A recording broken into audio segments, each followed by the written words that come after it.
Legislative Day number 4 will now come to order. Please pause for a moment of silent meditation.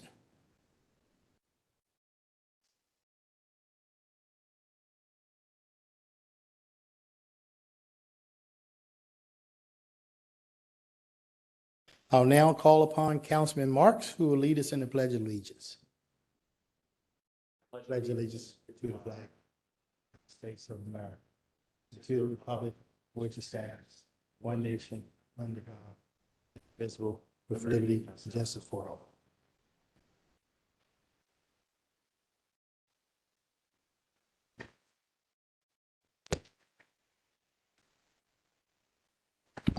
Is there a motion to approve the journal for the meeting of February the 6th? So moved. It's been moved. Second. It's been moved and seconded. All in favor? Aye. Ayes have it. The journal is approved. Enrollment of bills.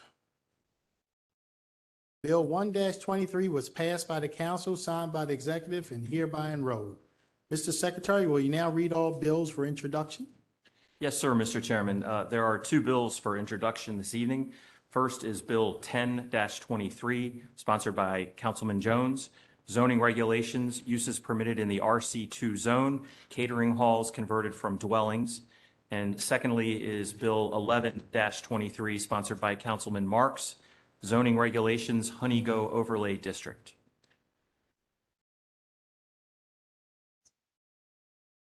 Thank you.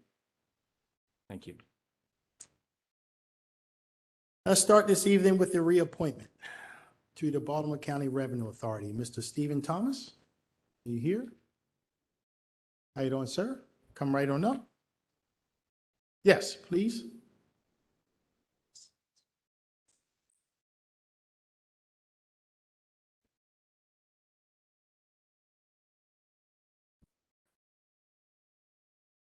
How you doing, Mr. Thomas?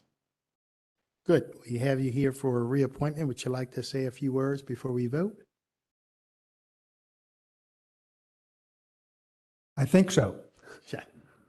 It'd be my pleasure to serve if voted once again to the commission. I've been the chair for a while now, and we have a lot of interesting things going on involving both Catonsville and Rocky Point, among other things. And so I'd like to finish the term and like to be able to finish those projects. Okay. Any questions or comments from the members? Is there a motion to approve the reappointment? It's been moved. I'll second it. It's been moved and seconded. Mr. Secretary, please call the roll on the reappointment. Mr. Jones? Aye. Mr. Marks? Aye. Mr. Ertel? Aye. Mr. Crandall? Aye. Mr. Young? Aye. Mr. Patoka? Aye. Mr. Cash? Aye. The ayes have it. Their reappointment has been confirmed. Congratulations, Mr. Thomas. Thank you very much. Sure. Mr. Secretary, next item, please. Next, Mr. Chairman, are the bills for final reading and vote. The first bill under consideration this evening is Bill 3-23, Current Expense Budget, Good Jobs Challenge, Maryland Works for Wind. Okay. Mr. Leonard Howie, Director Howie.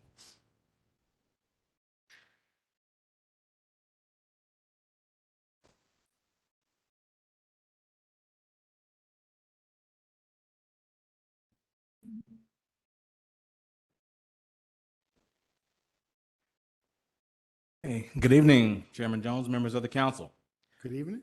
I am here today to request the council's approval for the supplemental appropriation of funds from the Maryland Department of Labor's Maryland Works for Wind project, a Good Jobs Challenge grant. In August 2022, the U.S. Department of Commerce's Economic Development Agency awarded the Maryland Department of Labor $22.9 million through the Good Jobs Challenge grant program for its Maryland Works for Wind project. As we all know, offshore wind developers have identified Baltimore County, and specifically Trade Point Atlantic, as a major hub of the region's local offshore wind industry. TPA is already slated to host the companies charged with manufacturing and assembling offshore wind turbine components, and then providing other materials that are needed for wind energy projects in Maryland and throughout the East Coast region. These activities will require thousands of newly trained workers with entry-level and specialized skills in occupations like welding, fabrication, and manufacturing. Under the terms of the grant, the Maryland Department of Labor will create an offshore wind workforce development pipeline that will help produce skilled talent that is needed to grow the emerging offshore wind industry.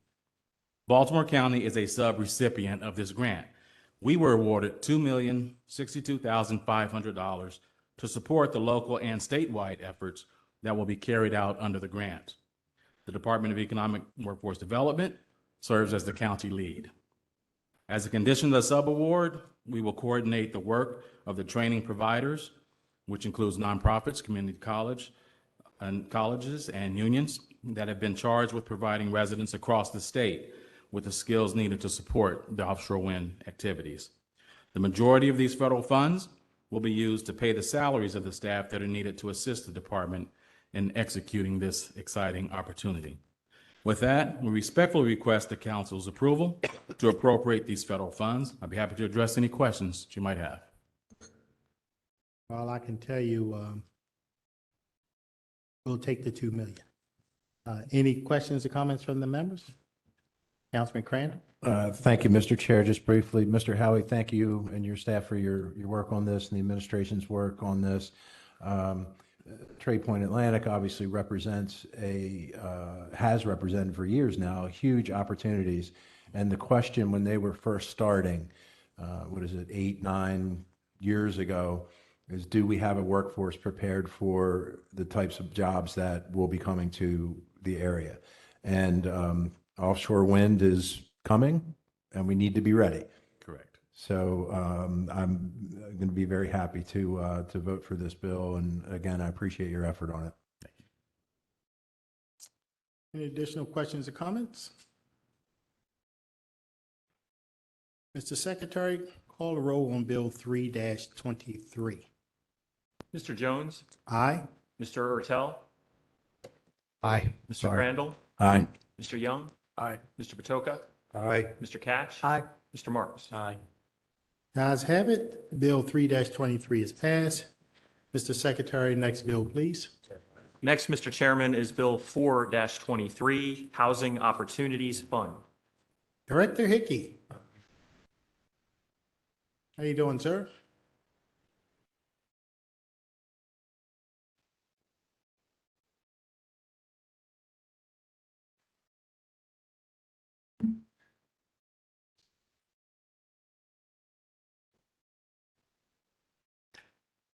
Good evening, Mr. Chair, members of the council.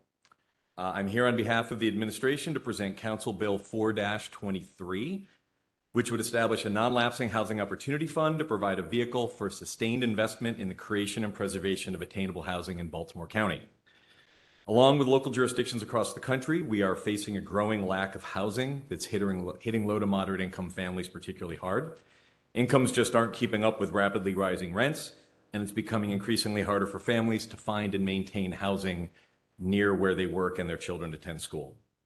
The Opportunity Fund would help to address this issue by serving as a vehicle to provide repayable loans to support the development, redevelopment, preservation, and rehabilitation of new and existing housing, acquire or rehabilitate vacant, abandoned, or foreclosed properties, transitioning them to new housing opportunities, and provide for land banking of vacant, abandoned, and foreclosed properties in the county should the county choose to pursue a land banking policy in the future. The fund may be used to supplement or match other state and federal and county financial assistance programs and would be administered jointly by the directors of DHCD and OBF. The administration intends to seed the fund with $16 million in previously announced recovery funding. The $3 million annual commitment under the county's VCA would also be allocated to this fund.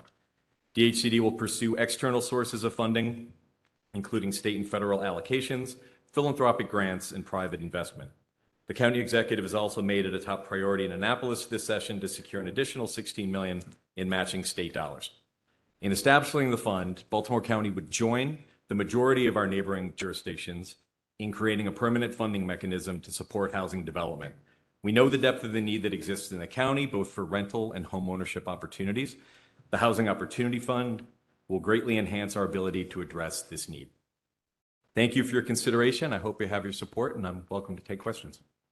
Any questions or comments from the members? Thank you, Mr. Chair. Thank you, Director Hickey. I just want to restate a discussion we had about fire safety in the homes on 1, 7, and 11 Slade.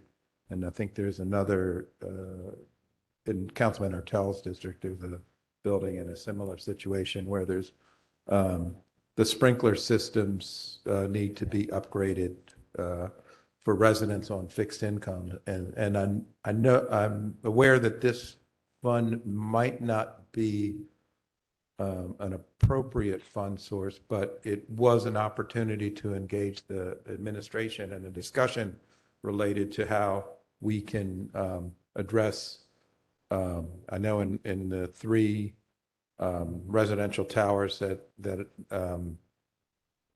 I'm referring to is, I don't know, 500 to 600 units of families on fixed income.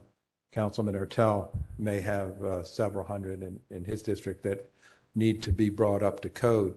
And so I appreciate the county executives team engaging me in the conversation about looking at how we can be responsive to, almost 1,000 residents, if it's not this fund, but other potential sources of either loan or grant opportunities. And so look forward to continued discussion. Would welcome Councilman Ertel to join that discussion and see where we land in trying to help residents that live in these towers. Great. Okay, Mr. Secretary, please call a roll on Bill 4-23. Aye. Mr. Crandall, No? Mr. Young, Yes. Mr. Patoka, Aye. Mr. Catch, No. Mr. Marks, No. Mr. Ertel. Aye.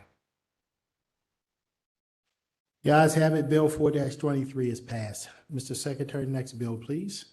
Next, Mr. Chairman, is Bill 5-23, vacant structures. Director Hickey?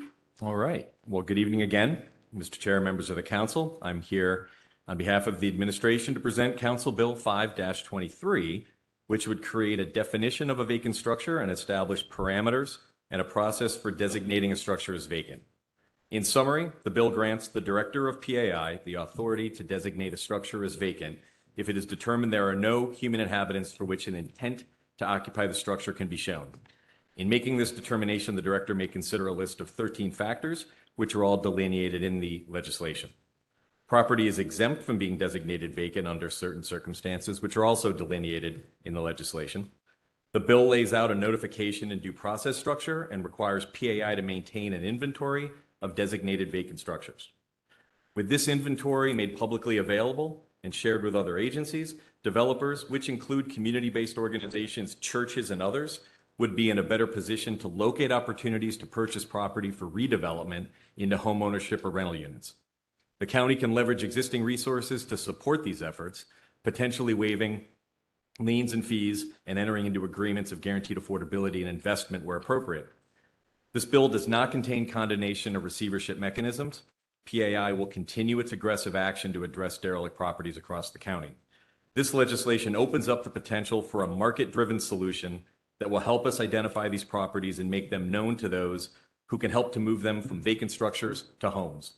This is an essential tool to allow the county to address blighted and abandoned properties and convert them to much-needed rental housing or homeownership opportunities. Thank you again in advance for your support, and I'm open for questions. Thank you. Any questions or comments from the members? Mr. Secretary, please call the roll on Bill 5-23. Mr. Jones, Aye. Mr. Young. Aye. Mr. Patoka, Aye. Mr. Catch, Aye. Mr. Marks, Aye. Mr. Ertel, Aye. Mr. Crandall. Aye. Ayes have it, Bill 5-23 is passed. Mr. Secretary, next bill, please. Next, Mr. Chairman, is Bill 6-23, zoning regulations, minimum width, also known as the Modernizing Townhome Construction Act. Okay, Mr. Hickey? All righty. I'm here on behalf of the administration to present Council Bill 6-23, which would, under certain circumstances, allow the minimum width of a townhouse to be 16 feet as opposed to the current limit of 20, if approved through the planned unit development process, or the townhouse development is located within a growth Tier 1 designated area and complies with the following conditions. The developer must make a good faith effort for the townhouse development to have a mixture of different widths and square footages across the site. There must be a set aside encumbered by a recorded deed restriction of at least 10% of the total of townhouse units in the development for households with an income at or below 120% area median income for the Baltimore region. The set aside units must be spread throughout the development, not clustered in one or more area, equivalent in floor area to the non-set aside units, comparable in exterior design, scale, and appearance with other units in the proposed development, and comparable to the market rate units in the same project as to the number of bedrooms and overall quality of construction. They must be consistent with the standards set forth in the applicable county housing, building, fire, energy efficiency, plumbing, and design laws, codes, rules, guidelines, manuals, and regulations. A development plan that proposes a townhouse unit less than 20 feet in width may not be granted waivers or variances from building height and setback requirements, landscaping, local open space, or environmental area requirements solely due to a reduction in width of less than 20 feet. The administration believes this proposal, along with the proposed amendments resulting from council and MBIA input, is a measured, responsible growth approach which creates more development flexibility in exchange for an assurance that some units will be preserved for individuals at certain income levels. I'm particularly excited by the prospect of homeownership opportunities this produces. This legislation offers us some hope to increase access to attainable units rather than seeing families leave the county in search of less expensive homes elsewhere, or continuing to rent and losing out on the valuable opportunity to build wealth for their families. Thank you again, and I'm open for questions. Okay, well, I will, go ahead, Councilman Young. Director Hickey, you mentioned amendments. Could you go through just some of the basics for us up here at the council? Should I read the amendment? You can No read, worries. Got it. you can read the amendments. Okay. As Mr. Hickey alluded to and Mr. Young just mentioned, the administration has offered one set of amendments to the bill. The amendment has essentially four components, council members. The first is that the applicant or the developer make a good faith effort for the group homes to have a mixture of different widths and square footage across the site. Secondly, the amendment would take out the requirement that the group houses that are less than 20 feet be placed in the interior of the group house row and along the interior network of the development. So that requirement would be stricken. And then the set aside units that Mr. Hickey mentioned, the third amendment or the third component of the amendment would clarify that the set aside units must be equivalent in floor area to the non-set aside units.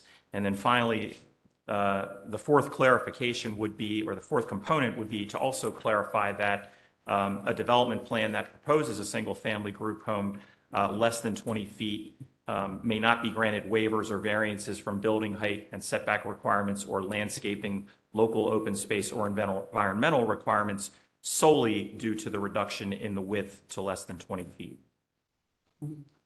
Okay, Councilman Cran. Thank you, Mr. Chair.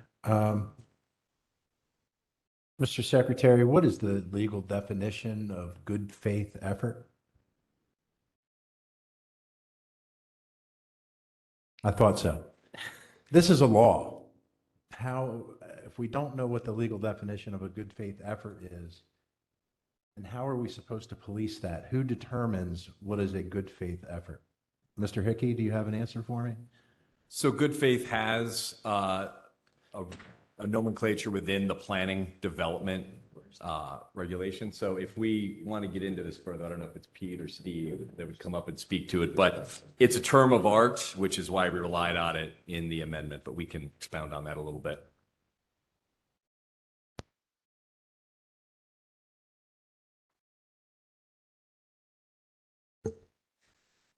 Good evening, Mr. Chairman, members of the council. I would like it to akin as when they talk about a hardship. So when a good faith effort is showing that you have no other alternatives.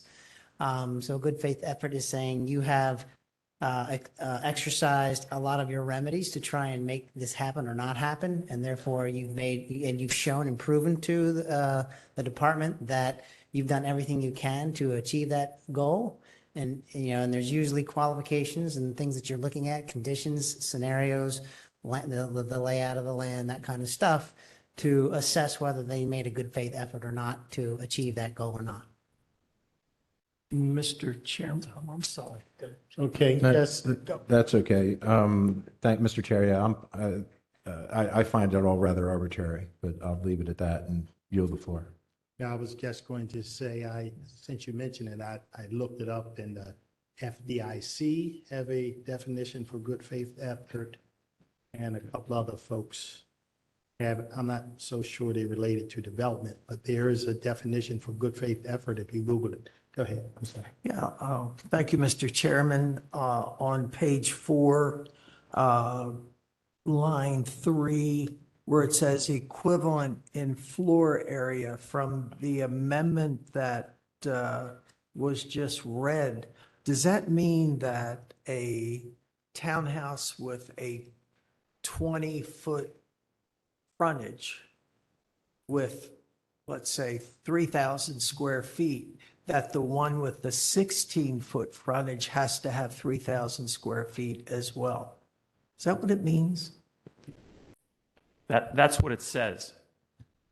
Say that again? So if you have a townhouse in the development that's 20 feet wide, has 3,000 square feet, does this amendment mean that the ones that are 16 feet wide have to have 3,000 square feet as well? How can that happen? No, remember, only 10% have to be set aside. So you'll have 16 feet that are market rate, and then you have 16 feet that are designated for set aside. So those 16 feet that are also market rate have to be equivalent to same square footage. I think that's what you're getting at. Yeah, okay, but I don't think it says that. I think it says that all of them have to be equivalent in floor area. Now, I don't know, it says may not be less than the minimum width. I think the intent, Mr. Patch, is that if you have a 16-foot wide unit that is one of the set-aside units, and you have a 16-foot wide that is market, that they be similar in size, that they have an equivalent Is that floor what it area. means? Yes. Are So you sure yes. that's what it means? I'm not an That was attorney. I can tell you, you haven't implemented these, that's what it means. It means of the ones that you're creating for the regular market rate, and the ones that are set aside, you'll have a mixture of different types of townhouses in a development. You could potentially have 35-foot wide roads, right? But anything that's a set aside for the 10% must be equivalent in size. So the 16 foots, if it's going to be the 16 foots, then the 16 foot must be saying it can't be 2 stories instead of 3 stories, or whatever the case may be. If they're all the same, they have to be equivalent and similar in building and types and conditions. So it's, what you're talking about is the word "and" in line Sure.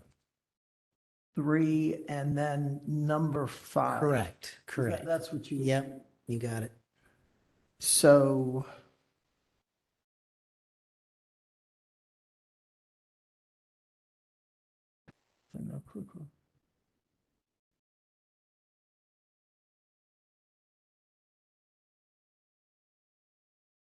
Okay, is that pretty clear? Well, one way perhaps to alleviate that would be to state that in number 4, equivalent in floor area to the non-set-aside units, maybe we can add of the same width to clarify that if it's a 16-foot width or an 18-foot width, if there's a set-aside width and a non-set-aside width of the same width, it's equivalent in floor area. Yeah, well, I think that does make it clear. If that's okay with the Isn't administration. that what you It want makes sense. to And then do? just for clarity, all of these fall under the set-aside subdivision of the bill. So I think for clarity, that does make sense. Okay. Mr. Chairman, I move to amend the amendments accordingly. 1 second. I had a question, Mr. Chair. Well, why don't we, I do have another question. should we make that a separate amendment, or can we just throw that in with the administration amendment? I think we can, I don't think you even need a motion or a second to add this language to the administration's amendment. Okay, As long as you all, as long as it gets voted on. their amendment, they're okay with it. I have one more question. When you take a look at line 10 on page 4, talking about variances, when you read the amendment, there were some words there that did concern me toward the end of the amendment, which I think would give people developing these communities the ability to not have as much open space or landscaping as we require. And I have a problem with that because I think that we as a county, in areas that are where you have a population that is at risk or whatever you want to call it, the tree cover is a lot less than other areas of the county. And will you read the amendment again? There's 2 or 3 words that are a problem with this amendment. Go ahead, read I'd it. be happy to, Mr. Ketchin. I may have contributed to it when I kind of summarized that last amendment, so I will read it exactly. A development plan that proposes a single-family group house less than 20 feet in width may not be granted waivers or variances solely due to the reduction in width to less than 20 feet from 1, building height and setback requirements, or 2, landscaping, local open space, or environmental area requirements. It's the word solely that concerns me because I think that gives the people building these developments the ability to apply for variances. And when you think of open space, when you think of trees and things like that, I just think it's a mistake for us to allow developers to get variances for those particular, in those particular areas. Because, as I just said, in some of the poor communities in Baltimore County, they lack tree cover. And are we going to produce the same thing here by giving variances to, with these particular homes? Wait, Councilman, the intent, I think, would be the exact opposite of that. The theme of this all has been equivalent bill. Well, take out the word solely then. Well, there's already, and I'll defer if I don't do it as well, but there's already the ability generally to apply for variance and waivers on these projects. MBIA was concerned that in exchange for being able to do narrow, they would be foreclosed from going through the normal traditional process for seeking a variance and a waiver. We wanted to be clear that simply because they chose to use the 16-foot and do the set aside, they don't have an automatic right to request a waiver. So it's actually an additional barrier, but not foreclosing the right of a developer to ask for a variance through the existing process. That would take all of that into consideration. The original language is far better. It's far better. And it basically says that if you have one that's 16 feet wide or 18 feet or less than 20, that you can't ask for variances with landscaping, open space, environmental area, those kinds of things. And I just think that's the direction we need to go. This amendment does still allow for the developer to ask for a variance. And I just think that is a step in the wrong direction. Because I know as a county, we have the goal to make sure that everyone, or not, well, you can't make sure, but we're stressing open space, we're stressing tree cover, et cetera. This is a little hole that you can put your foot in, and that word solely, and I have a problem with it. Thank you. Thank you. Councilman Otel. Can you explain the good faith piece of this again? What's different from the original bill? 'Cause I'm not getting it at all. It's smoke and mirrors to me. Well, I was explaining the good faith effort is. Now, is- when does that come into play? Like, what are we doing here? Are we building more 16-foot townhomes than we are other things? What exactly does that do? So, Like, without that amendment, what's the difference? Like, So why do when- you need these amendments? so when we met with the Builders Association to talk about the reality, we want this to be used or else it doesn't have much of a purpose. MBIA was concerned, and this is in the letter that they shared with the council. They were concerned that forcing them to any sort of specific combination of 20s and 16s would make this much less likely to be used. And so in any development plan, you have to put forward what you intend to do.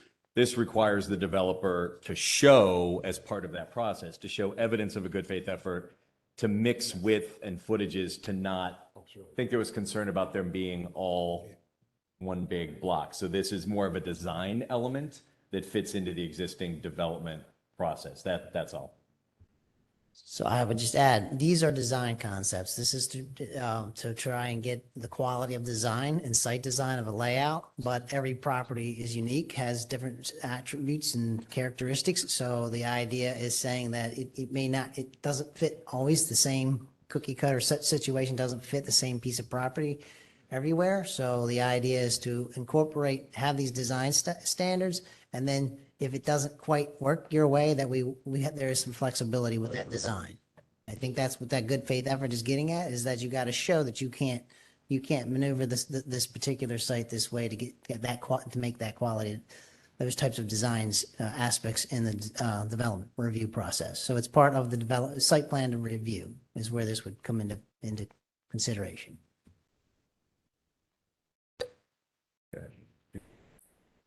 Yeah, I'm done for now.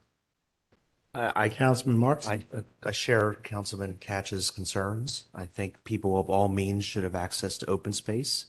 My question is, does changing the word may to shall make a difference? Does it make it stronger? Can we do that? You're directing that Yeah, question to. Mr. Boswick? Okay. If we change the word may to shall, does that strengthen this? Well, give us tell us what you think before we change the words and then go into what he's asking about may to shall. Because I'm getting a little confused myself. I didn't see it the same way Councilman Catch saw it. So I think what is happening here is, so the way the bill is currently worded is that a development plan with less than 20 feet with group houses may not be granted waivers or variances from those various things: building heights, setbacks, landscaping, local open space, or environmental area requirements, due to the reduction in width less than 20 feet. And I think in order to clarify that, in order to make sure that a developer was not completely forestalled from requesting a waiver or variance, it was changed a bit so that it was stressed that the waiver or variance could not be based solely due to the reduction in width. It can still be based on other factors that the bill currently would allow. What Mr. Marks, I think, is talking about is if it said a development plan that proposes a single-family group house less than 20 feet in width shall not be granted waivers or variances solely due to the reduction in width from these various items: setback, height, landscaping, open space, environmental area. That would definitely be a more stringent standard. So as it is now, you can't use the 16 footers as an excuse to ask for a waiver, right? That can't be your only reason for That asking. can't be your only reason. Right. That's Well, the way, that's the way it's that- written. I think that's what the intent is, but this amendment clarifies that that is the intent, if I'm speaking properly. If I could, Mr. Chair. So the original discussion around this, and keep in mind, the affordable units aren't limited to the 16s. You can do a development and designate 20s or 16s. It was pointed out to us by developers that if by choosing 16s, they're foreclosed from the same waiver process any builder has access to, why would they ever choose to build 16s? They just build 20s, and under the existing code, they can apply for whatever waivers they deem fit. If they choose to include 16s under this bill, that's foreclosed, which didn't seem to make sense or be fair. This doesn't grant them waivers. There's no by right anything. We were very clear on that. This simply allows a developer who chooses to go this course, do a mix of 16 and 20s, to avail themselves of the same request through the process for waivers. There's nothing to say those will be granted. And they won't be penalized for having less than 20-foot group houses in that. Am I right in that?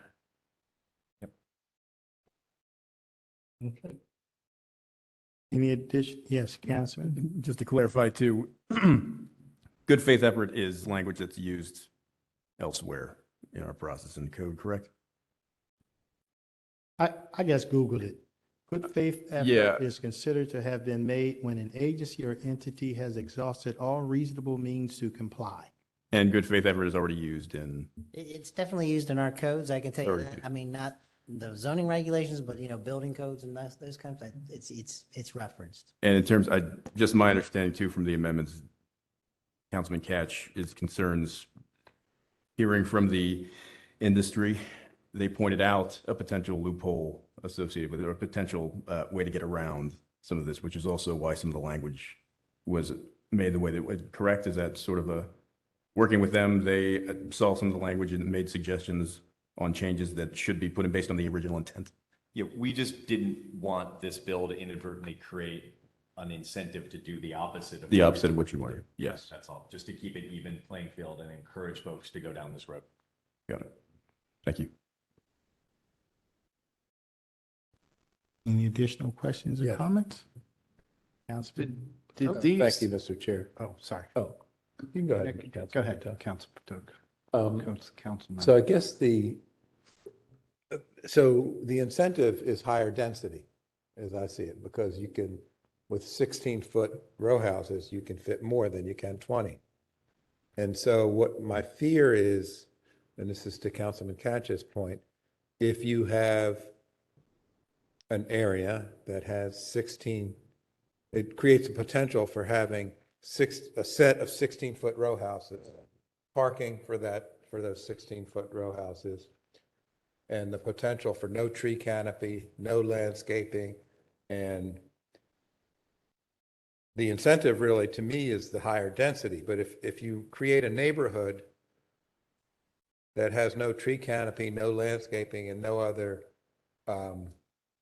things that make a neighborhood desirable and insufficient open space, are we really asking for it as a county to have nothing but hardscape?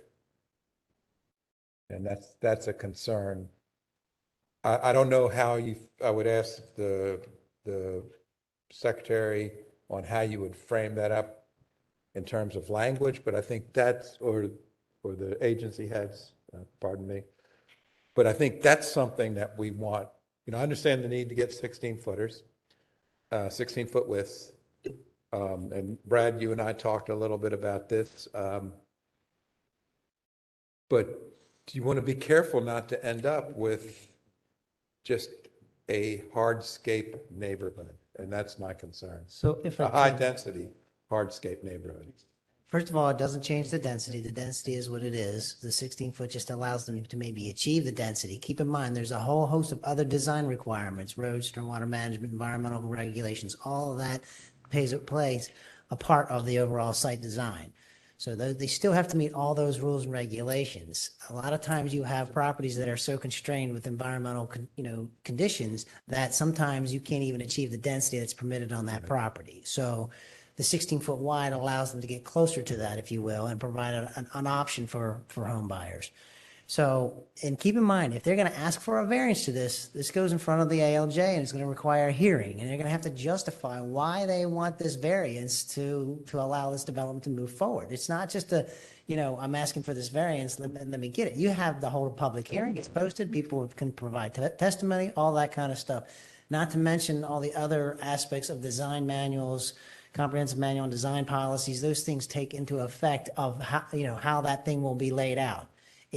When you think of the ability for a property to go through a special exception or a variance, it's, what I learned in school is, I'm not a lawyer, but it's what they call due process. You got to give them an opportunity to ask for the relief. Doesn't mean they get it, but they have to be able to ask for it if they need it. And what we're saying here is that you continue to, I think what the home builders and the developers were saying is, if I've got a situation on a property, I've got to have the opportunity to at least ask for it, not based on the fact that I'm giving you 16-foot wide, but for other conditions, environmental constraints, road conditions, whatever the case may be, that they have to do, in order to achieve their site design, they have to have the ability to ask for it. Not that they're going to get it, but to ask for it. And if I could, Director Gutwell did a great job with that. I think we thought about that in the bill, and I just want to point the council and Mr. Bostwick's attention to line 10, subsection C on page 4.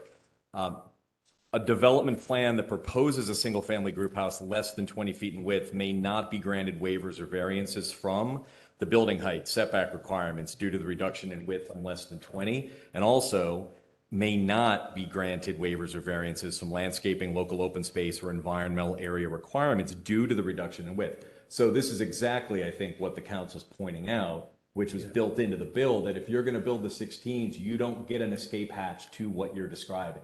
You're actually held to that existing standard, so that we find that these won't be used as an excuse to get around the existing design standard. So this is exactly what I think you were asking for, Mr. Bostwick. This is, I think, how it's addressed in the bill. Well, thank you for that clarification, because that is the language I think we went over, and so I appreciate that.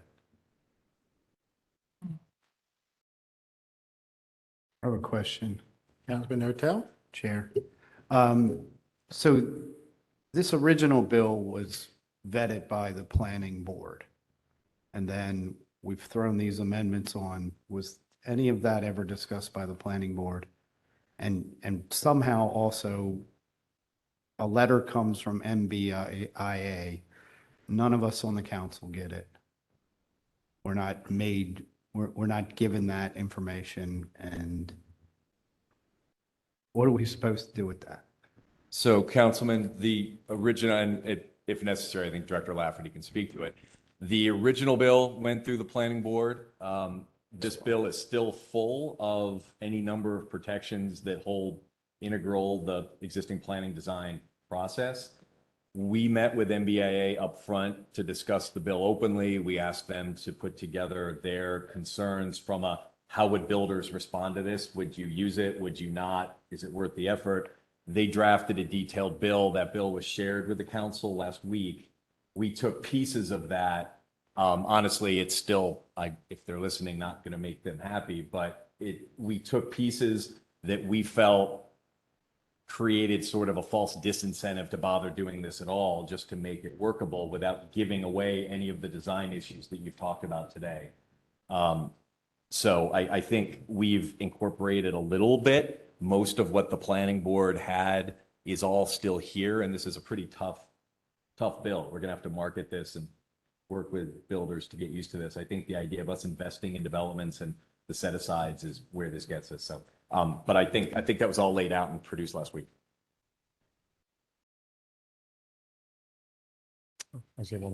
Yes, Councilman Marks? Yeah, I sponsored the original resolution because I thought there should be options for particularly younger families who wanted to live in a small townhouse versus a condominium and didn't want to live in an apartment. And I'm always in favor of giving those sorts of options to people. And I think the resolution attracted some attention, went through the planning board. I'm comfortable with the amendments that are being offered today. Thank you. Mr. Chairman, Yes, Councilman Catch. since this particular piece of legislation depends on a PUD, I would hope that when the PUD is agreed to between, I assume, the community association and, I thought it was a PUD. But you have to have the zone. But you have to have the zone. PR 16. Oh, okay. That's it. Okay. And if I could, Mr. Chairman, Yes. share my support with Councilman Marks with the bill and the amendments.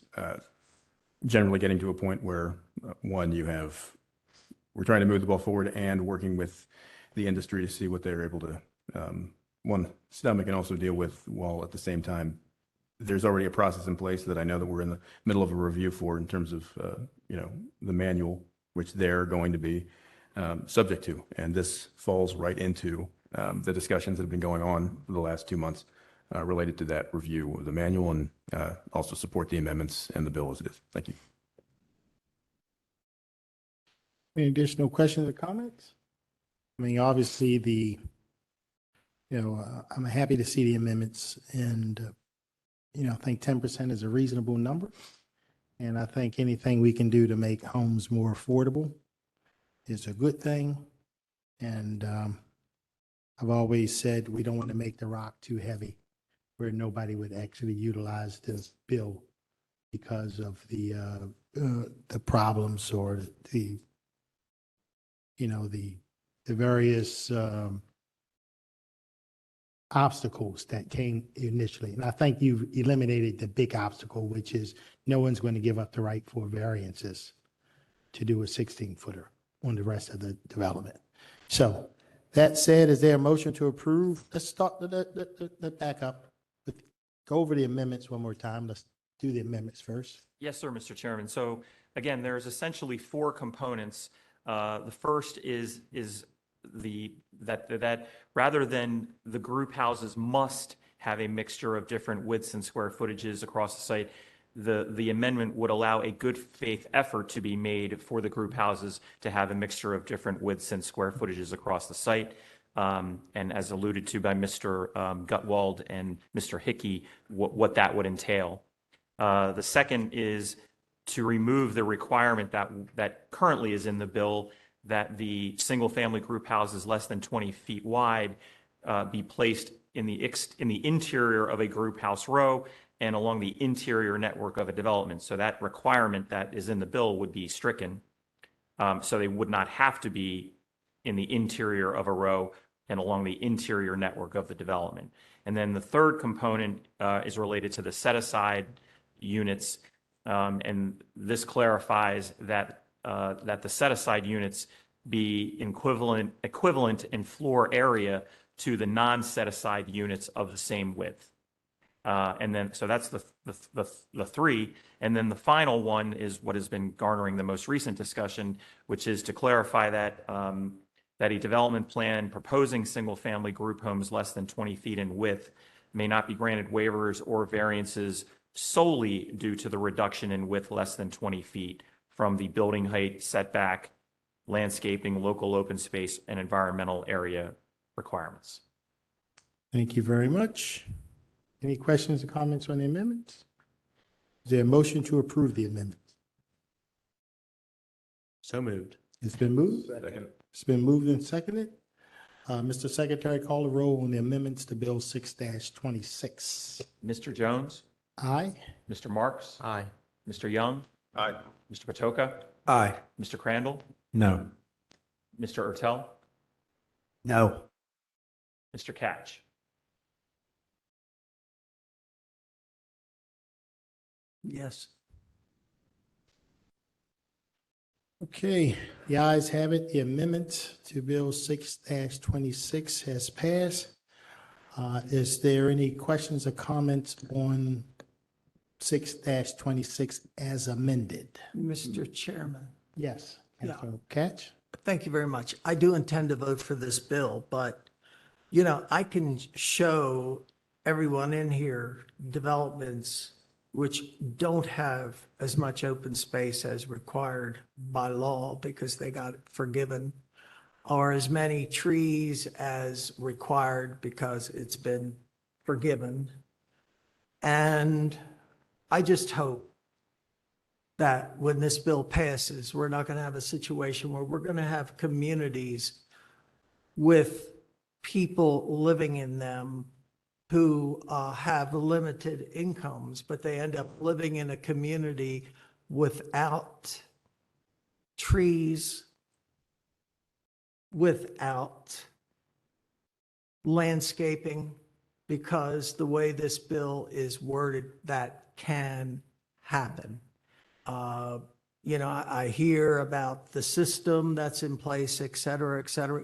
I happen to know that as far as stormwater management on the state level, they're looking at that issue because it's not stringent enough, the requirements. So, this is an ever evolving thing. And I have a great deal of concern that we're going to end up with not the best choices or the best outcomes when it comes to the environmental issues. And everyone in this county should have the opportunity to live in a community with the tree cover, with the open space, with the landscaping, et cetera, that is in place in the law. And I'm just not convinced that with this bill that is going to be the end result. I hope I'm wrong. But I'm not real confident. Thank you. Thank you. Councilman Marks? Thank you. Just to get on the record, the only way you could take advantage of this is through a plan unit development or within the growth tier, and it still depends on the zoning, correct? Okay. I want to just echo Councilman Catch's comments. By and large, in my opinion, developers should be doing what they can to internalize open space to their projects. For many years, some developers have paid waivers to the county treasury, and that money can be used for any recreation project in a councilmanic district. It's an easy way to get out of that requirement, but then you have some neighborhoods that lack internalized open space. And I think that as a county, we should be doing our best to encourage open space within a neighborhood that is as local to people as it can get. Mr. Chair. Yes, sir. I'm going to limit my comments, but I'm going to go back to something that Councilman Patoka said about the bill encourages increased density. And every single one of us is worried about schools that are overcrowding. And now we're going to allow higher density communities to be built in Baltimore County. I don't know if we can pass a bill like this and then complain that our schools are overcrowded and we don't have enough solutions. So I'll leave it at that. Thank you. Any additional questions or comments? Yes, Mr. Chair. Councilman Patoka? So thank you, Councilman Crandall. I think your point is well taken. And perhaps the council will have the will at some point to revisit the recommendations of the Adequate Public Facilities Task Force. And perhaps at that point, we can address the issues that you're pointing out. Any additional questions or comments from the members? Is there a motion to approve the bill 6-26 as amended? 6-23 as amended? Move the bill as amended. It's been moved. Second. Been moved and seconded. Mr. Secretary, please call the roll on bill 6-23 as amended. Mr. Jones, Aye. Mr. Young, Aye. Mr. Patoka, Aye. Mr. Catch, Mr. Marks, Aye. Mr. Ertel, Aye. Mr. Crandall. No. The ayes have it. Bill 6-23 as amended has passed. Director Hickey, Bill 7-23.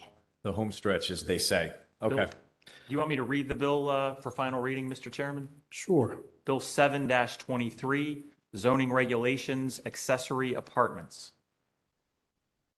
Thank you. And once more, good evening, Mr. Chair, members of the council. I'm here on behalf of the administration to present Council Bill 7-23, which would update the county's existing statute related to accessory apartments, also known as ADUs. The existing statute limits occupants of an accessory apartment to immediate family related to the occupants of the principal dwelling as grandparents, parents, or parents' children by blood, marriage, or adoption. This legislation would remove the term immediate as well as direct reference to grandparents, parents, and children, meaning accessory apartments would be available for residency by all family members related by blood, marriage, or adoption. The prohibition against receiving financial compensation would also be removed. ADUs, as we discussed last week, are an important piece of the housing puzzle, potentially a game changer for older adults looking to age in place, taking pressure off of the local rental market where seniors are too often competing with working families for available and affordable units. Director Riley did a great job last week documenting the harrowing difficulties some of our seniors face trying to secure and retain housing of any kind. Our county's older residents want and deserve to age in place with dignity, and this legislation will provide them more opportunities to do so in proximity and collaboration with their families. As we heard last week, the concerns with illegal rentals are a valid issue, something we should and have to focus on addressing together through enforcement and other existing tools. I want to echo Director Gutwald's testimony and reiterate that the current process for applying for, constructing, and maintaining an ADU is already rigorous and transparent, and these amendments do not change that process. The administration is proposing a modest step to assist seniors and families maintain access to stable housing while taking some pressure off of an already restrictive housing market. Thank you. I'm happy to take questions at this time. Any questions or comments from the members? Hearing none.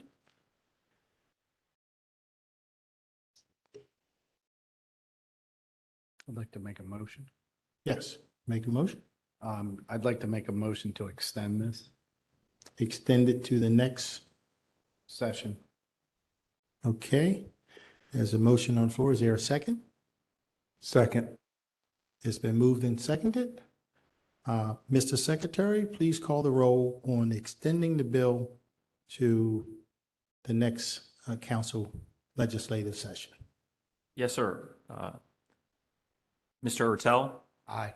Mr. Patoka, Aye. Mr. Jones, Aye. Mr. Crandall, Aye.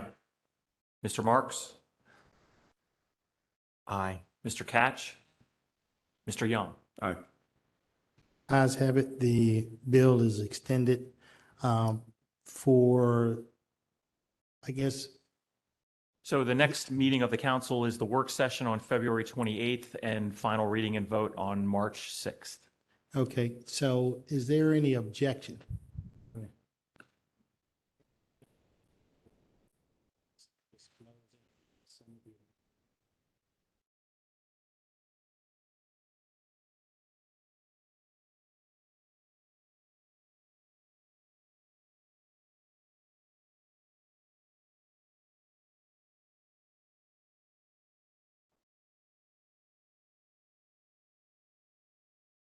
Okay, Mr. Secretary, if you don't mind, I know you have a whole host of amendments, even though the bill has been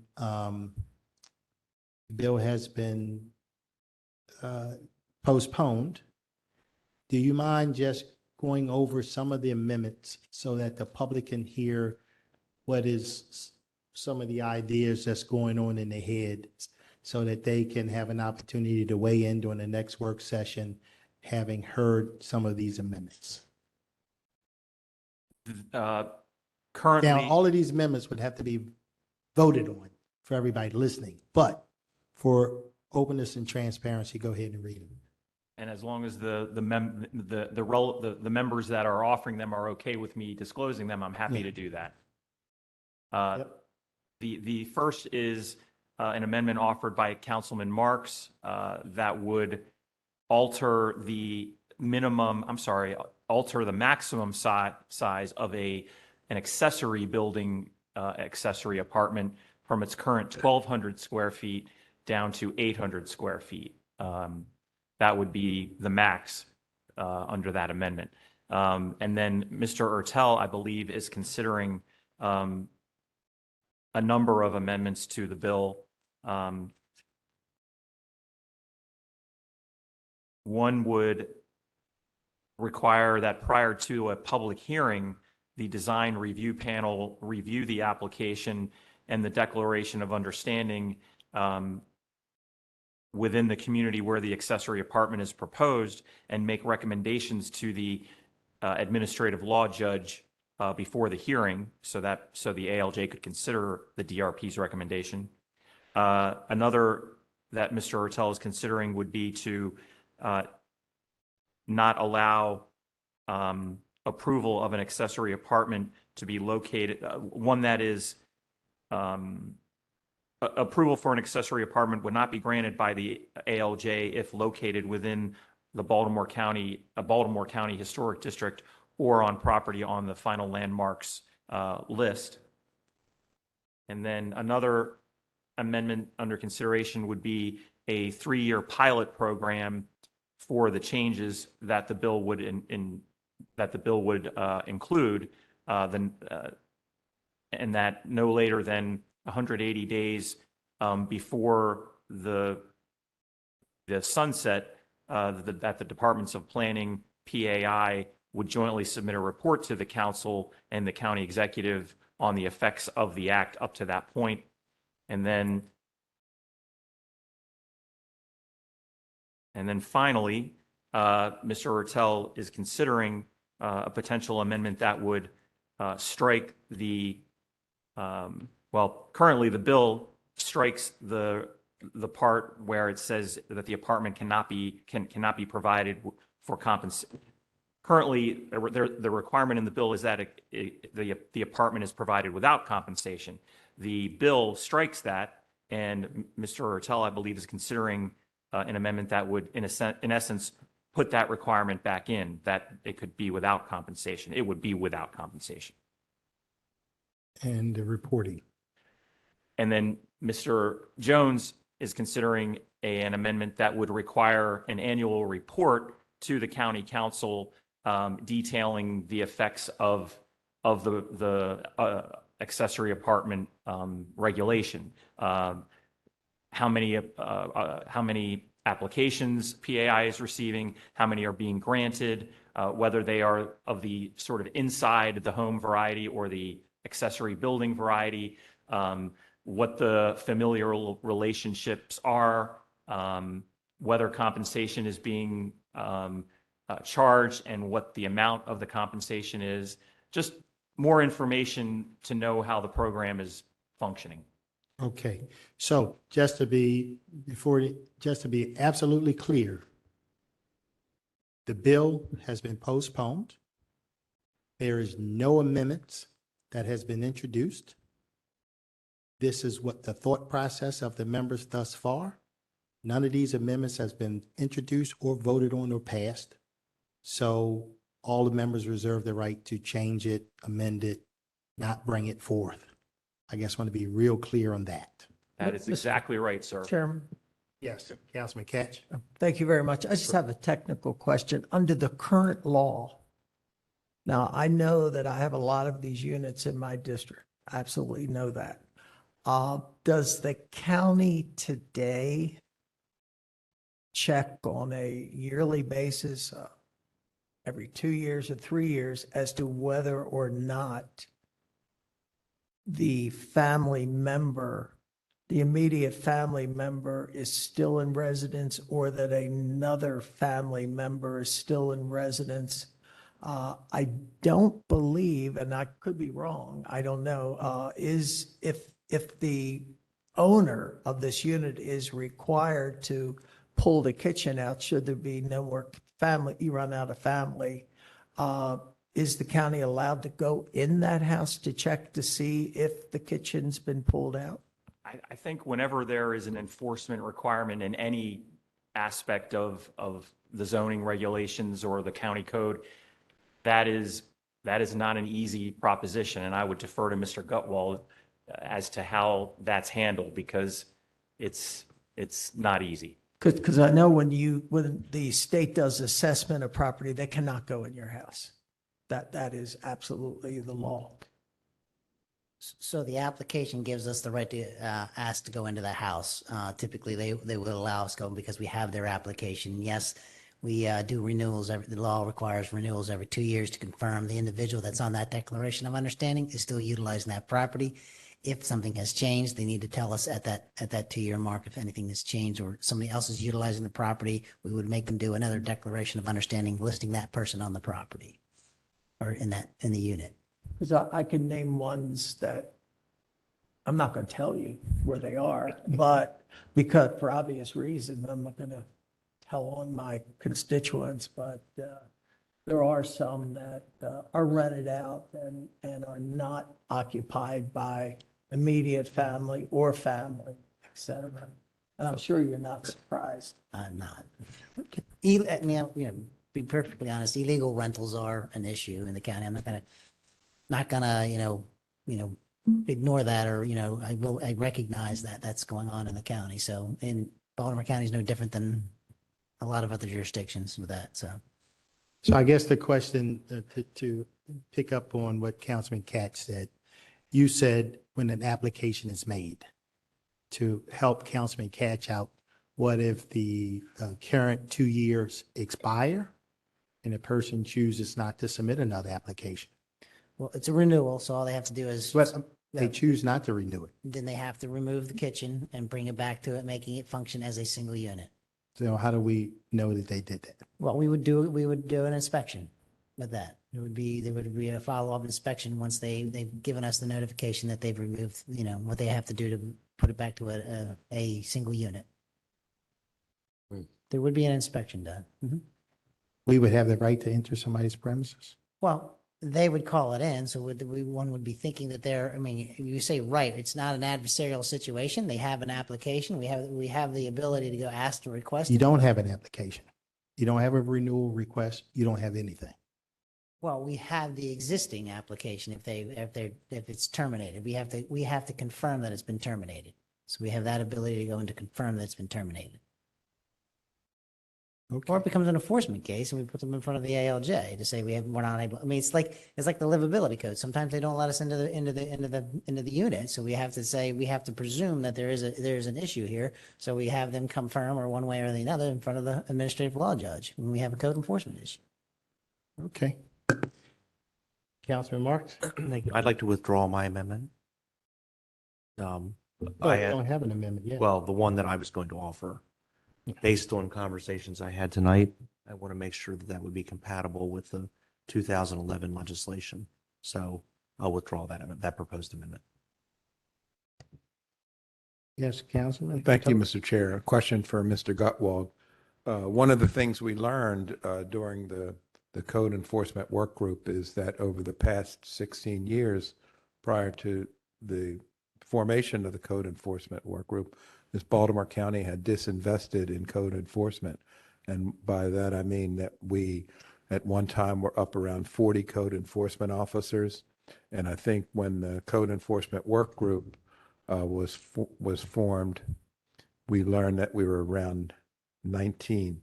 So less than, over 100% reduction in code enforcement officers. And so I know that the administration, I'm going to use this legal term, has made a good faith effort to increase the number of code enforcement officers. And Pete, you know this better than anybody else, the need for the person power we have and the demand on the services for code enforcement. There's a gap, and we're trying to close that gap, certainly, and you've done a really good job at trying to close that gap. If, if this legislation passes, will we have resources to address the inspections that you talked about? So, one of the things anecdotally, we don't get a lot of complaints and we don't have a lot of applications, as you've seen by the information we've given you, specifically for accessory apartments. We do get a lot of complaints about illegal rentals. And the remedy to a lot of that is simply telling them they have to fill out the registration form for the rental. We are, for the first time that I'm aware of, one of the things, we are checking the zoning. So we are checking every time we get a complaint about these things. We are making sure that this is a legal unit. It is allowed to exist under the current zoning rules and regulations, including the ADUs. So we are doing that with our rental registration program. It is a little bit extra work, but I'm pulling on those extra resources that the county executive gave us over the past couple of years to do that. Since I will let you know also, we've moved the rental registration program within code enforcement. So that's been a shift in, being able to leverage resources with each other. With the handful of staff that do rental registrations, they are working hand in hand with code enforcement. I would just caution, all the administrators that as we, if the legislation passes and we're pushing the needle in the right direction for additional code enforcement, that we continue to push that needle in the right direction moving forward. Mr. Chair. Yes, Ms. Rogers. I thank you, Councilmember Patoka, for bringing up that issue, but this is something that I think we have to, going forward, work closer together when legislation is passed in terms of workload impact and where that workload falls. So quite naturally, we are looking at what the resources would need to be when legislation is passed that will require enforcement, whether it's, when I say passive, how it comes into us, or whether it's based on complaint, so that we know that we're not creating unintended consequences in terms of what the county can do. So Mr. Gutwald and the DCAO, and of course the county executive, we will always look at, are we adequately staffed to do what we need to do? Okay. Mr. Chair, Councilman Crane? I'm going to be flip here. Let's make sure while we're enforcing this that we're making sure people are paying 10 cents. Or I'm sorry, 5 cents. Make sure you have to enforce that too. If this bill passes, you're gonna have to, now you got two more things. Don't let that 5 cents get by. Thank you, Mr. Chair. Thank you very much. Okay, the council will now consider all fiscal matters. Extensive testimony was taken at the council's work session on February 14th. The witnesses who testified at the work session is available to restate their testimony if needed. I'll now call upon the secretary to read the cover letter for fiscal matters 1 through 8. Yes, Mr. Chairman. Fiscal Matter 1 is a contract with 11th House Solutions, an on-call grant writing assistance and services contract. Fiscal Matter 2 is a contract with Lorenz Lawn and Landscape Incorporated, doing business as Lorenz Incorporated. Fiscal Matter 3 is a contract with Burns Septic Tank and Line Cleaning Incorporated. Fiscal Matter 4 is a contract of sale with King's Eye LLC for the acquisition of a forest conservation easement. Fiscal Matter 5 is a contract of sale with Locust Hill Farm LP for the same conservation easement acquisition, or not the same, but a similar one. Fiscal Matter 6 is a contract of sale with James and Catherine Herbert. This is for the acquisition of a perpetual conservation easement. Fiscal Matter 7 is a contract of sale with Belfast Farms LLC, again, acquisition of a perpetual conservation easement. And Fiscal Matter 8 is a contract of sale with Back 50 LLC for the acquisition through the Maryland DNR State Rural Legacy Program. Thank you. Any questions or comments from the members? Yes, Mr. Chair. Yes, Councilman Crane. Thank you. I do not wish to separate out number fiscal matter 8.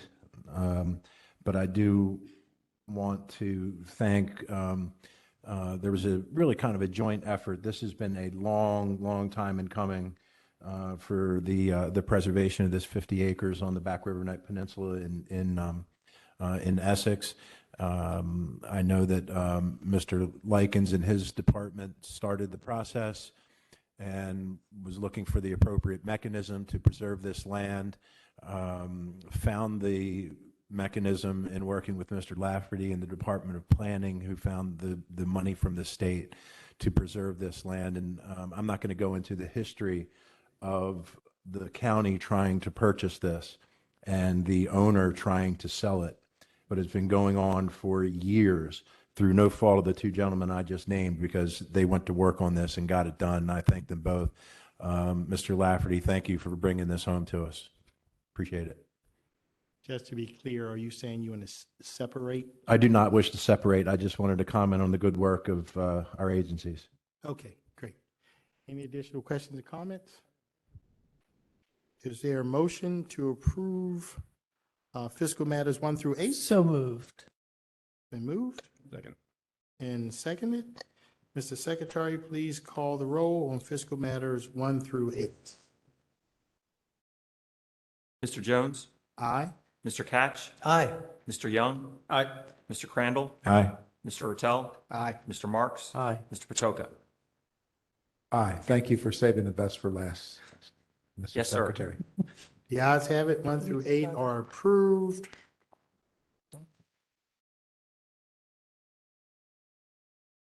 We'll now consider all miscellaneous business. Mr. Secretary, first item, please. Mr. Chairman, whenever a contract over $25,000 is awarded by a process other than formal competitive bid, it is required that a copy of the contract be given to the council and the nature and parties to the contract be announced by the Secretary at the next legislative session following award. There are 7 such agreements this evening as follows. The first is with Agilent Technologies Incorporated. This is a supplier project for on-site preventative maintenance. Total award, 3 years, $50,708.52. Next is a purchase order with Main Star Incorporated.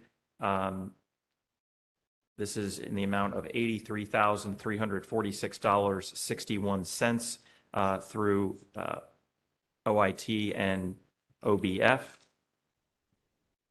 Next is a purchase order with Dragner Incorporated.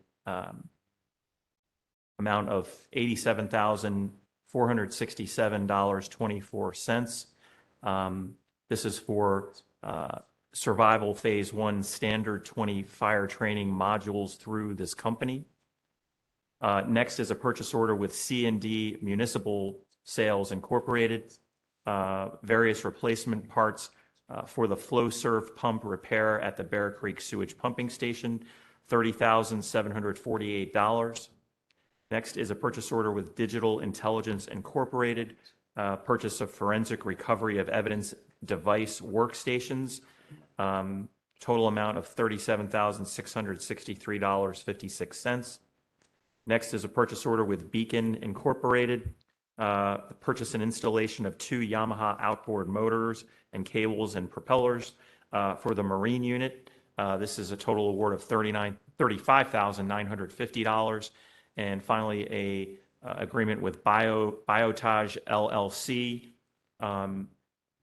for the maintenance of the Horizon 3100 system and controller through DPW&T. This is a 5-year award of $27,465.27.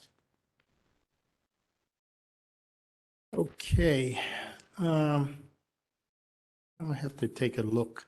I remember, I know we can have more than one boat. I thought we put motors on one of these boats. I do recall there was a contract. I do recall, I don't know if we voted on that one, honestly, Mr. Chairman, or if it was another previous announcement of a contract. I don't remember, but I do recall something similar to this for the Marine Unit.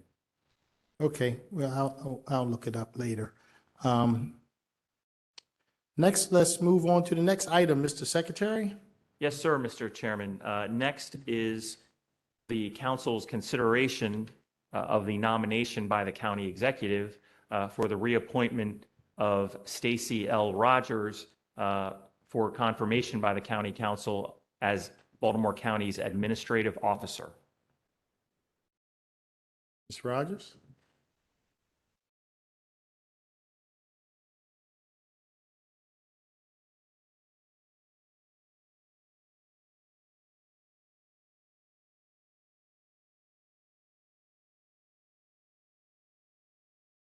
Good evening, Mr. Chairman and members of the council. I am pleased, first and foremost, that my husband, Ernest, and my #1 fan is here with me this evening and got an opportunity to see what we do when I'm away from home in the evenings. So Ernest, thank you for hanging in there with us. Now, Ernest, what happened to the kids? Where are the kids? Where are the kids? Where are the grandkids? They're with their mom this evening. Okay. Go ahead. I'm That's sorry. why they came last week. Again, I want to express my sincere gratitude for your kind expressions of confidence in my work thus far as the county administrative officer.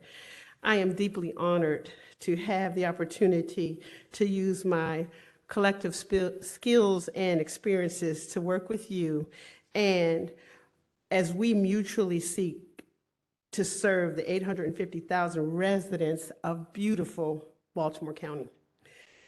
I want to publicly thank the County Executive Olszewski, for renominating me for a second term and for also having the faith and confidence in me to dutifully carry out this role. With your vote of confirmation, I pledge to remain committed to serving with distinction, maintaining the highest level of integrity and accountability, and remaining keenly focused on our charge to serve the residents of this county and also to protect the public trust. I will remain focused on excellence in governance, remain committed to helping our county to become a best practice jurisdiction, one that others from around the nation will want to model. As I mentioned last week, I'm so very proud of all that we have accomplished together thus far. The executive and legislative branches of government working in good faith to address the needs of those we are mutually charged to serve. If confirmed, I look forward to working with each member of the council to jointly find innovative solutions that meet the needs of the community.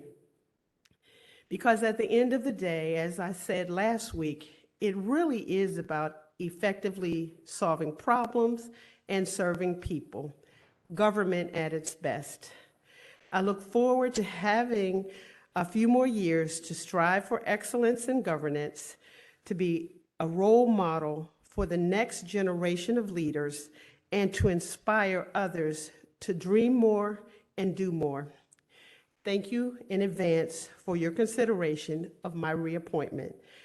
I look forward to continuing the journey with you. Thank you.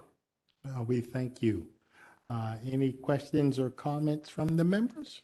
Councilman Patoka? Yes, Ms. Rogers, I just want to thank you for doing an outstanding job. Mr. Chair, I want to thank you for being diligent about asking our confirmees to point out their families and recognize their families, because really, really important. I think few recognize the sacrifice that someone in your position makes. So I want to thank you, Ernest, for being there with Stacy and all the long hours she puts in. And I know that the jobs that many of us do, it's not just us, it's our families that give us the support. So again, thank you, Mr. Chair, for being vigilant about that, and thank you, Ms. Rogers and Ernest. Thank you. Councilman Katz? Yeah, Mr. Chairman, I don't know if you know it, Stacy, but you're working 4 more years according to your husband, 4 more years. So I'm very happy to say that. I appreciate so much the job that you've done. This county, prior to this administration coming in, was not exactly the most open and transparent government as most of us I shouldn't say that, I'm sorry, all of us up here would like to see. And I appreciate your efforts to open up government. I appreciate the new environment that you have brought forward. And of course, without the county executive, it wouldn't be that way because, he brought you in because he knows you. He knows what kind of person you are. He knows that you care about people and that you want this government to work for people. And you have no idea how appreciative I am of that. And it'd be my honor to support you because obviously I guess you need the money. I don't know, but so all kidding aside, I'm honored to support your re-nomination for this job. And thank you. Thank you, Councilmember Catch. Councilman Crandall? Thank you, Mr. Chair. Mrs. Rogers, look forward to working with you for another 4 years. I mentioned, I think in the work session, the climate that you have helped establish in Baltimore County. I do want to let you know that I don't think it was necessary that you had Ernest call me and ask me for my vote. Oh, definitely not. Yeah. Now let's state for the record that that conversation never took place. I'm just kidding. And thank you for teaching us about the wheel.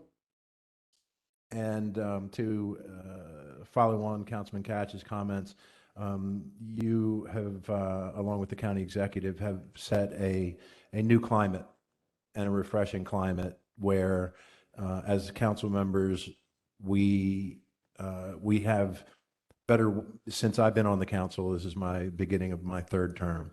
And you all have set an environment where we have open dialogue with agency directors, with, I'll just say rank and file. And that was not always the case.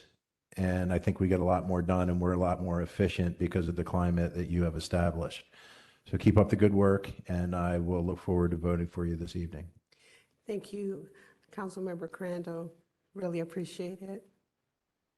So, any more questions? Councilman Marks? Again, thank you for the Mount Vista land transaction. Thank you. And thank you for everything you've done. Thank you, Councilmember Marks. Now, I'd like to co-sign what everybody here has said. I want to thank you so much, Ms. Rogers. You've been the constant professional. You've been open. You've been transparent. You've been honest in all your dealings. You've been accessible to not myself, but the rest of my colleagues, as well as other people throughout county government. You've been a great person to work with and solve problems with together. Your collaborative approach and your workflow has been welcomed by not just us here on the council, but I talk to a lot of people in county government all the time, and they are very appreciative of your approach in terms of giving them an opportunity to stand up and ask for what they need and be heard. And on top of all of that, you have the attitude that there's no job too big or too small for you, knowing that you, myself, Mr. Ernest was out there together doing the census and other things out there beating the pavement, trying to make Baltimore County the best place it can be. So I really appreciate that very much. And on that note, is there a motion to approve the appointment? I'll make it. Is there a second? It's been seconded. Mr. Secretary, please call the roll. Mr. Jones, Aye. Mr. Young, Aye. Mr. Crandall, Aye. Mr. Patoka, Aye. Mr. Ertel, Aye. Mr. Catch, Mr. Marks. Aye. Ayes have it. Congratulations, Ms. Rogers. You've been reappointed. Thank you so much.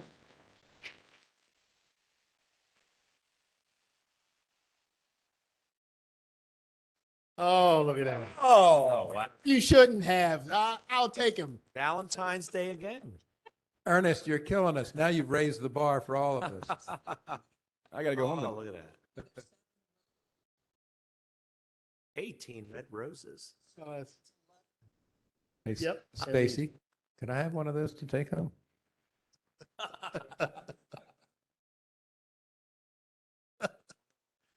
Okay, is there any further business to come before the council? Oh, no. We do have one more Got matter, Mr. One more Chair. resolution from Councilman Marks. Yes, sir. Resolution 2-23, sponsored by council members Marks and Ertel, Development of Greater Middle River Design Guidelines. Go ahead. Thank Councilman Marks. you, Mr. Chairman. This resolution directs the Department of Planning and the Planning Board to look at development guidelines for the Essex Middle River area. This was a request from the Essex Middle River Civic Council, which has already worked on a template. And I'd like to thank Councilman Ertel for his co-sponsorship and also the administration for working with us on this resolution. Any questions or comments on the resolution? Hearing none, is there a motion to approve the resolution? Motion to approve. Second.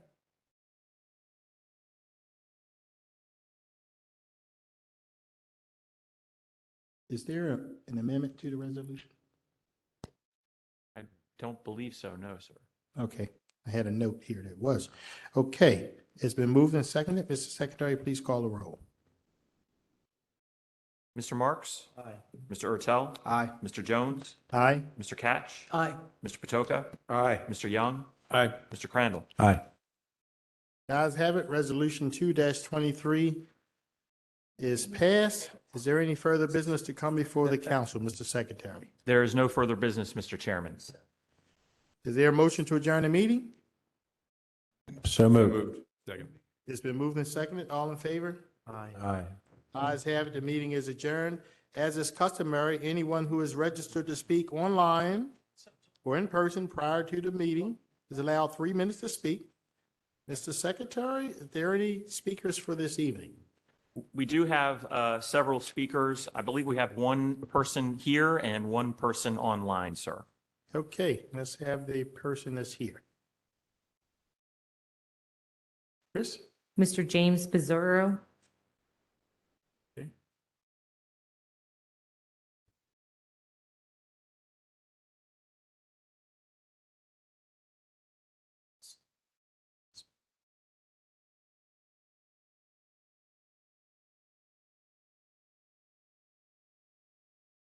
Hello, sir. There you go.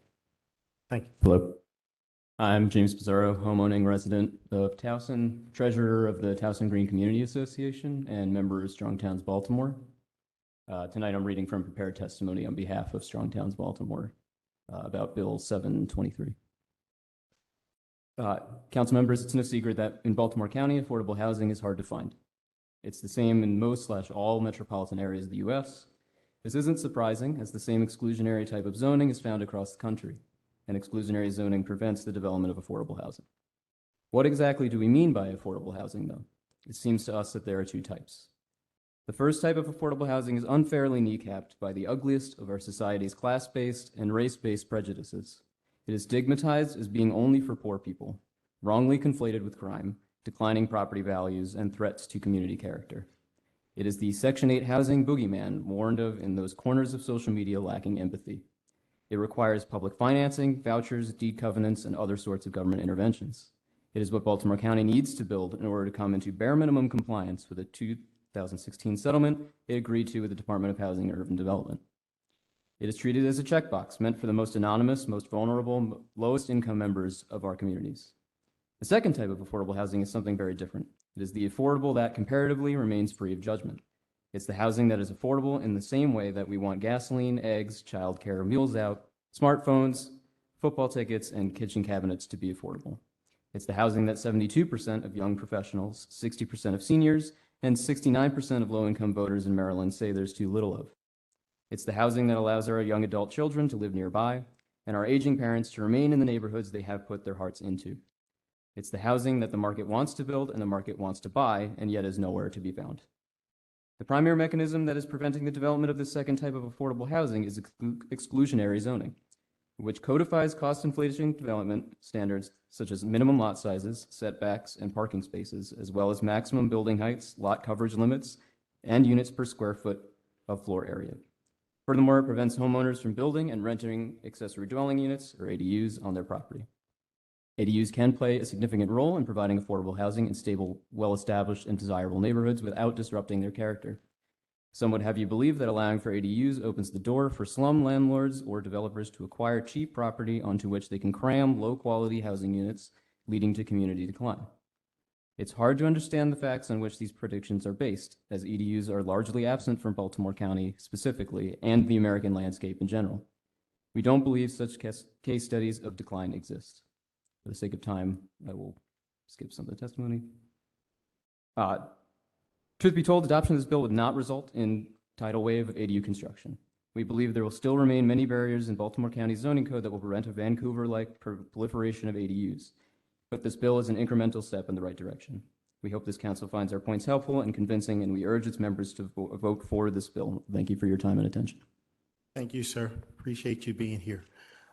Sir, in the back, I know during the work session, I offered to give you an opportunity to speak. Thank you, sir. And you literally walked out of the room probably 4 minutes before it was going to be your turn. So I see you here again tonight. I want to extend an opportunity to you. If you'd like to come up and say some words, you're certainly welcome.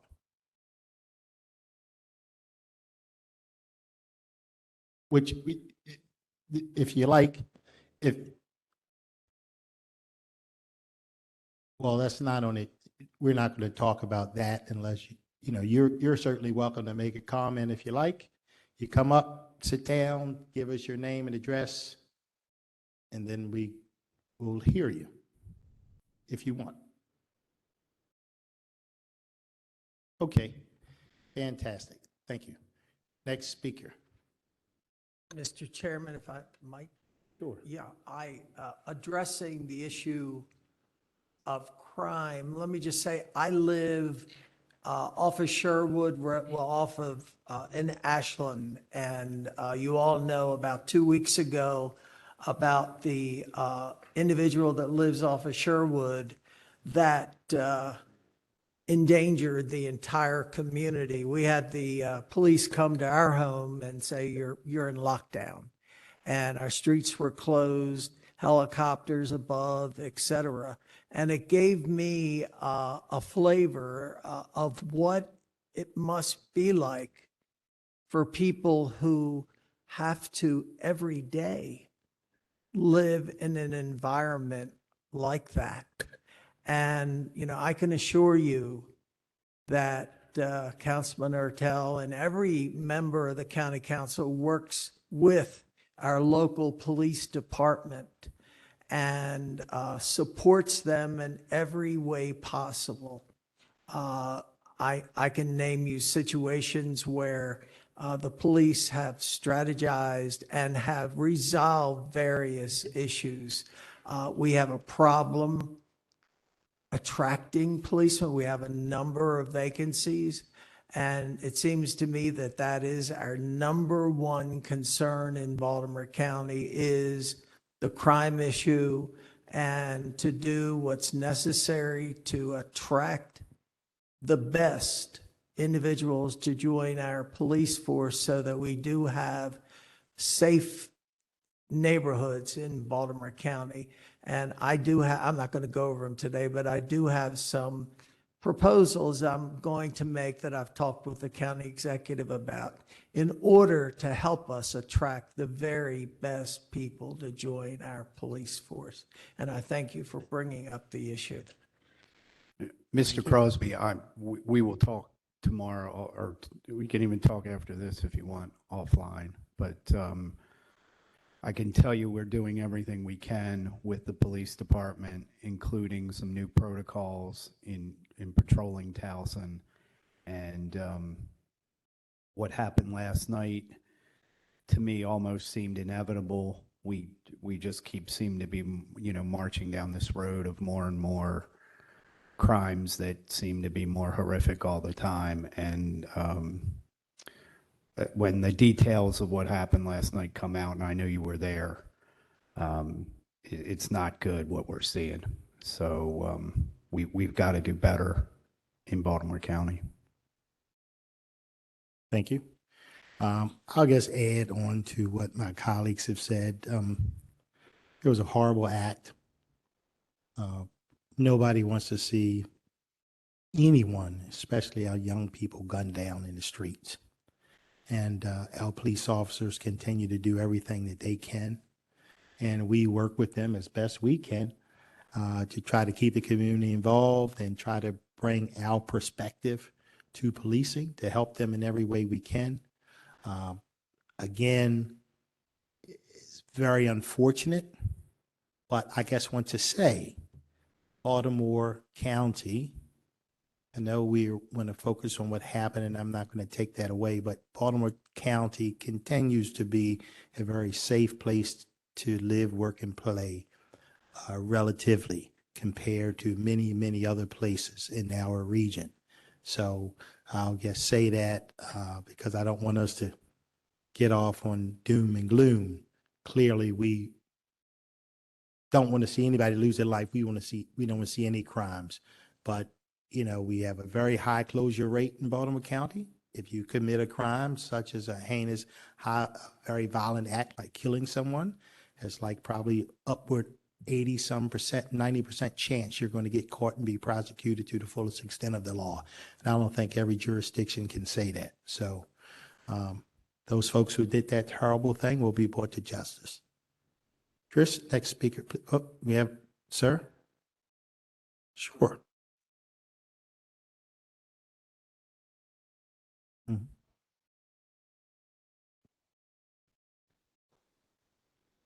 I placed it online.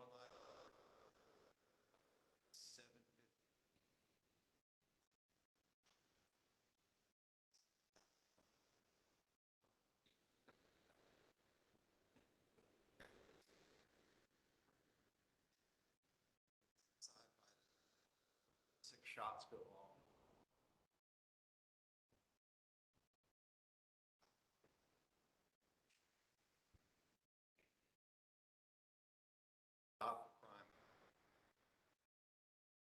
Well, thank you for sharing that with us, and I'm glad your order was late. Absolutely. Next speaker, Ms. Belcastro. Certainly, Mr. Chair. Our final speaker for this evening is Peta Richkis, and Ms. Richkis is on virtually, so let me make her a panelist. Ms. Richkis, you're on. You can unmute yourself and begin your testimony.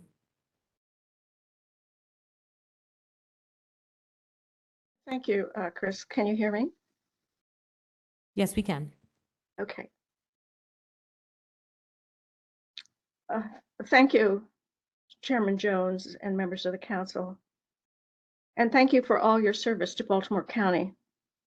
As you've just been discussing, we face some serious issues, and your attention to them is reassuring. Yours is a challenging responsibility. Just dealing with the recurring council agenda is an enormous job. This week, I see it's 55 pages long. My remarks this evening are to bring up a matter that has been brought to your attention in the past and underscored by tonight's discussion of amendments to a couple of the housing policy bills brought to you by Mr. Hickey on behalf of the administration. Thank you for passing bills 423 and 523 as submitted and discussed during the work session. I agree with the county executive who points out they move us forward towards addressing key gaps in our housing continuum, revitalize underserved areas, and expand the availability of quality attainable housing for every resident in the community. For the record, as Chris mentioned, my name is Peter Richkus, and I happily live in West Towson. But it's on the amendment process that I want to comment. The introduction, discussion, and passage of amendments to 623 and the deferral of 723 outside of broad public view and without public comment is not as transparent a process as it could or should be. Even some of the members this evening had questions about or issues with the amendments that appear magically at the legislative meeting. Imagine the public's quandary after going through this less than public process. As have others in the past, I ask that the council find a way to present amendments for the voters to read and offer comment before the final vote on the bill. Lawmaking in the full light of day and with opportunity for meaningful review and comment should be part of standard operating procedure. Akin to the mechanisms in place to ensure public meetings allow the sunshine in, the public has a right to expect all aspects of the legislative process are also readily available to them. Summarizing and or reading amendments during your legislative meetings is not adequate for full understanding. I hope you will consider how the council can improve the process.